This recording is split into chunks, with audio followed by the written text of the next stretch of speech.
de Nostradamus. Là, on va passer à la bande de Lous Yakuza. D-Bronx. Qu'est-ce que t'en penses? Lous Yakuza. Voilà, il a sorti son projet, voilà, il y a maintenant 2 semaines, hein. 2 semaines. Ouais, un bon petit 2 semaines et tout ça.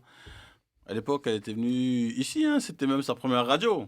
Ah, on peut carrément dire qu'on l'avait drafté. Ouais. Mais ouais, on a été drafté. Franchement, je te dis, moi. J'aimerais qu'elle revienne. Ça ferait écho à tout ce qu'on a dit depuis tout à l'heure. Bah oui. Mais Après, comme je te dis, la semaine dernière, tu sais passé à nos step-up. la semaine dernière, elle était chez Jimmy Fallon. Hein. Ouais, si, j'ai vu ça. Ah, on reste quelque chose. Hein. C'est clair. Hein. D-Bronx, qu'est-ce que t'en penses?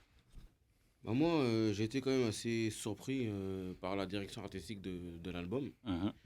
Parce que pour moi, Youssou Yakuza, quand tu la regardes, ne serait-ce que dans l'imagerie, ne serait-ce que dans les... pas forcément les thèmes choisis, mais la manière dont elle tourne ses thèmes. Et puis le fait que la hype qu'elle dégage, parce que tu la vois à C'est à vous, encore C'est à vous, il y a même des Niska qui y passent. Mais tu la vois chez Taratata. Tu la vois chez Jimmy Fallon. Tu la vois faire les tours des pays, Italie, etc. et tout. Où là-bas, il y a une culture musicale. Elle est respectée là-bas. Hein. Je pense qu'elle a même reçu un disque d'or. Un single d'or, je pense. Là où il y a une culture musicale qui est très profonde et qui n'a rien à voir avec la musique urbaine. Je me suis dit, elle a une hype. Elle a un cosmos. Et pour moi, elle est dans la variété. Mais quand j'ai écouté le projet, pour moi, c'est classé moi dans la musique urbaine. Pour moi, c'est clairement la musique urbaine. C'est clairement la musique urbaine, avec une construction, une structure d'album où ça part doucement avec des mélodies, mais qui reste urbain, qui reste des touches urbaines, qui reste des codes urbains. Et en plus, plus tu avances, plus tu évolues dans l'album, et quand ça commence même à être plus groovy. Tu sens même ça danse, tu sens même ça bouge, ça te donne envie de bouger et tout. Et franchement, j'ai vraiment été réellement surpris par ça. Mais en même temps, elle est en train de séduire le monde dans la variété. Elle est en train de s'y installer. Elle est en train, pour moi, cet album, c'est vraiment un album, je dirais pas une carte de visite, mais elle est en train de mettre un vrai tampon pour la suite. Après, l'album, il est quand même profond, il est dur, il est cru, il y a du vécu. Tu te poses même des questions sur le côté autobiographique. Et en plus, j'ai vraiment l'impression qu'elle est... Là, c'est un peu plus mystique, mais elle a même un esprit qui est limite en train de se transformer en direct quand tu écoutes le bon mal. Soit plus elle avance dans l'album, plus elle part dans une mystique qui fait que... Tu vois, quand tu touches plus sol. Vraiment, tu es vraiment dans une atmosphère et dans un cosmos qui est plus du tout saisissable. C'est pas encore ça, parce qu'elle est encore vraiment dans la musique urbaine. Elle est encore sur cette base-là, mais tu sens qu'elle se lance. Après, bon, je sais pas... commercialement ça va donner, parce que je suis quand même assez surpris, assez étonné que moi je pensais que l'album était sorti depuis longtemps. C'est parce que tous les singles qui sont dedans, ils sont sortis depuis bien longtemps, depuis un bon moment. 2019, 2018. Et c'est là même où il y a même le bémol que j'ai sur cet album, c'est au niveau de la commercialisation, au niveau de la communication, c'est un peu flou, parce que surtout les sons qui étaient sortis en single, quand tu les réécoutes dans l'album, tu les perçois plus pareil. Tu les reçois plus de la même manière. Et il y a même des sons qui auraient pu mettre une sorte de petit single qui ont perdu de leur sauce, de leur force à la sortie du projet en streaming. Mais après, je pense qu'il faut qu'elle continue à débiter. Et je pense que commercialement, elle va pouvoir s'installer et apporter énormément à la musique urbaine, tout en étant, voilà, comme on en parlait tout à l'heure, dans ce rayonnement mainstream. Ça marche. ADH. Hein, Lous, comment tu vois un peu son évolution? Ah, on l'a vu, non? Ah, non, on l'a vu.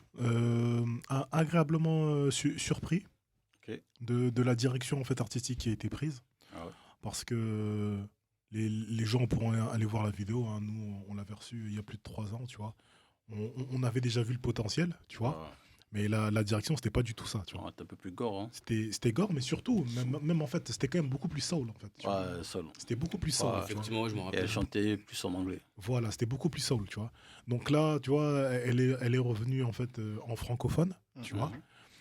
Et pour moi, en fait, lorsque j'ai écouté son album, je me suis vraiment dit, mais vraiment dit que, en fait, la musique urbaine qu'on aime et tout, elle a vraiment changé, elle a vraiment évolué. Ouais. Vraiment, tu sais. Parce que dans les gimmicks, dans les flows, dans les instruments en fait, qui sont utilisés, tu vois, pour moi, on est pleinement dans la variété. Il y a une base, en fait. Il y a une base, en fait, qui est là, tu vois, qui est hip-hop, vrai, tu vois. Mais il y a 3-4 morceaux sur le projet qui, réellement, tu vois, sont des morceaux qui ont une vraie ADN de variété française. Ouais. Et c'est l'une de ses forces, c'est un très très bon atout, je trouve. Parce que il n'est pas aisé et pas simple, en fait, de pouvoir capter ces trucs-là lorsque toi tu viens, en fait, lorsque tu viens de l'urbain. Ouais. Et en fait, elle l'a fait.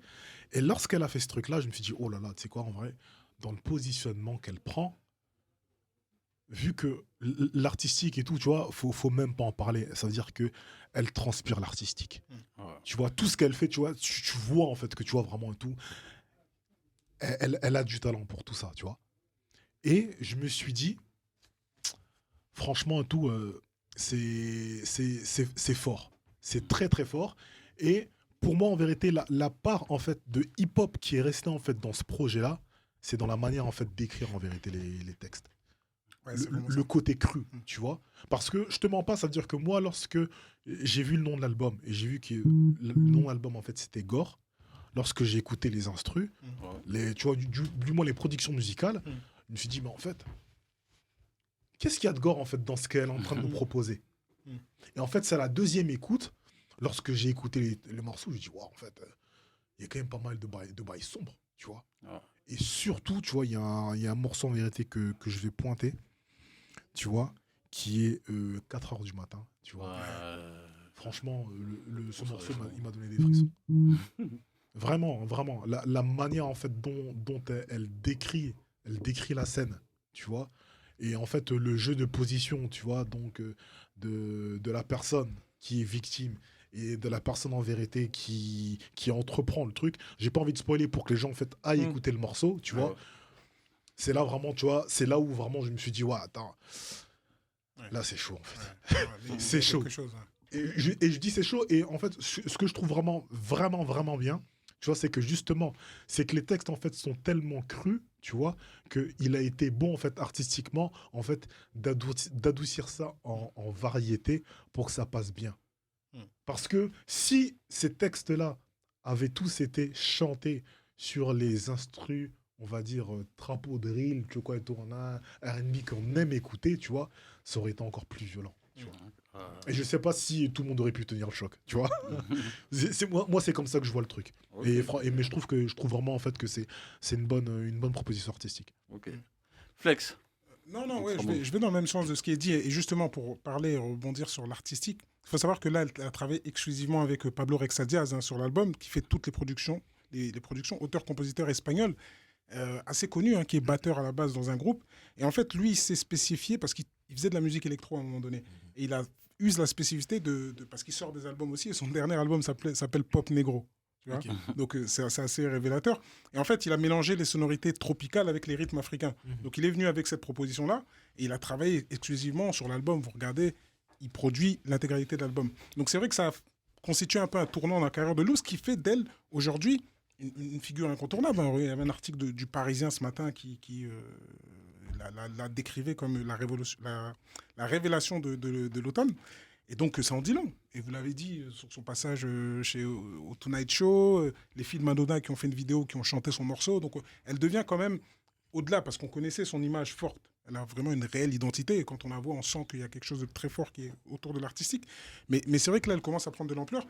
Et je rejoins de ce que disait Adèle dans l'année, c'est que vraiment les textes, quand on regarde 4 heures du matin, quand on écoute dans la Hesse, quand on écoute même Dylan, il y a quelque chose qui est très strict, mais qui est justement mis en jouet sous un format qui fait que oui, ça colle forcément aux critères de la variété. Donc c'est un peu une machine à succès, mais ça garde son identité pop. Donc c'est vrai que là, Loose, c'est un cocktail assez assez impressionnant parce qu'elle amène vraiment quelque chose de nouveau sur ça. Okay. Et c'est vrai que c'est un album de qualité quand on écoute. Après, il faut voir la suite parce qu'il faut voir comment ça va se traduire dans les ventes, il faut voir comment ça va se traduire.